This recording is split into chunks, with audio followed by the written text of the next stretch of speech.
La Banque des marchés des capitaux de la Banque centrale populaire est actuellement en tournée dans tout le royaume pour expliquer aux opérateurs économiques et clients de la banque les enjeux de la réforme du régime de change. Nous avons profité de l'étape casablancaise de cette tournée pour rencontrer les équipes de la salle des marchés de la banque, étape où Hassan Bouknadl, patron de l'office d'échange, est intervenu pour expliquer aux opérateurs que cette réforme n'était pas un Big Bang. Une étape de plus dans l'ouverture de l'économie marocaine, a-t-il dit, invitant à ne pas faire d'amalgame entre flexibilité et convertibilité du dirham, le contrôle des capitaux étant encore de vigueur au Maroc. Nasr Eddine Zraq, directeur de la recherche au sein de la Banque des marchés de la BCP, explique au micro de Bourse News que les inquiétudes qui entourent cette réforme ne sont pas toujours justifiées. Des fois, il y a des craintes qui sont liées à des éléments qui sont infondés. Notamment, l'opinion publique aujourd'hui, on a remarqué qu'il y a une tendance à comparer le Maroc à l'Égypte.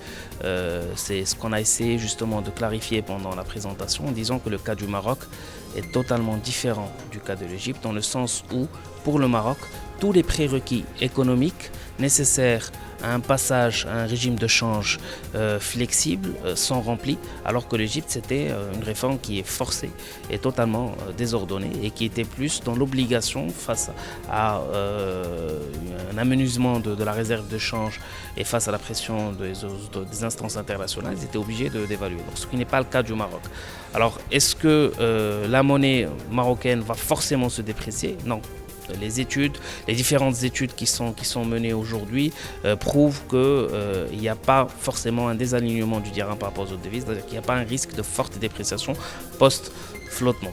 Par contre, il y aura une plus grande volatilité. Alors ça, la crainte peut être justifiée dans le sens où les gens n'ont pas l'habitude, ils étaient dans une zone de confort, ils n'ont pas l'habitude de gérer ce risque de change de manière dynamique.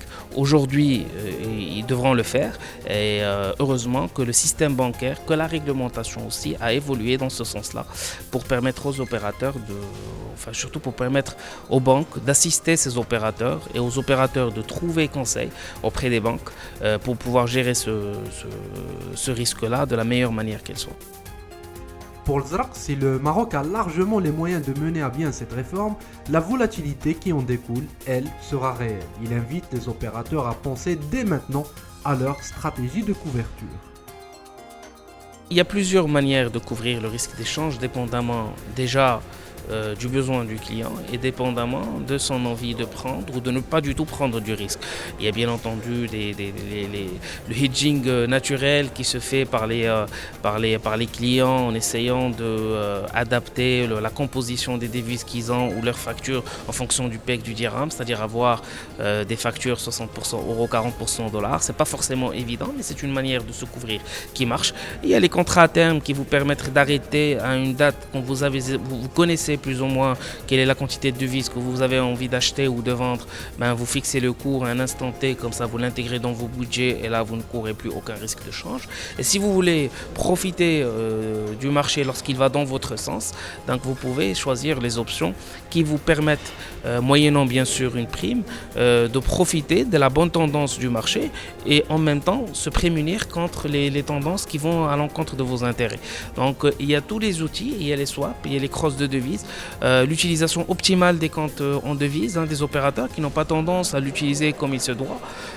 Tout ça, c'est des conseils que la salle des marchés de la Banque populaire est à même de donner et d'apporter les réponses nécessaires. Et je pense que pour chaque cas, il y a un instrument de couverture qui va avec. Voilà. Les rencontres Cap Market de la Banque des marchés des capitaux de la BCP ont démarré le 8 mai à Agadir et se sont poursuivies à Marrakech le 9 mai, à Casablanca le 10 mai et se déroulent le 11 mai à Rabat et seront à Tanger le 17 mai.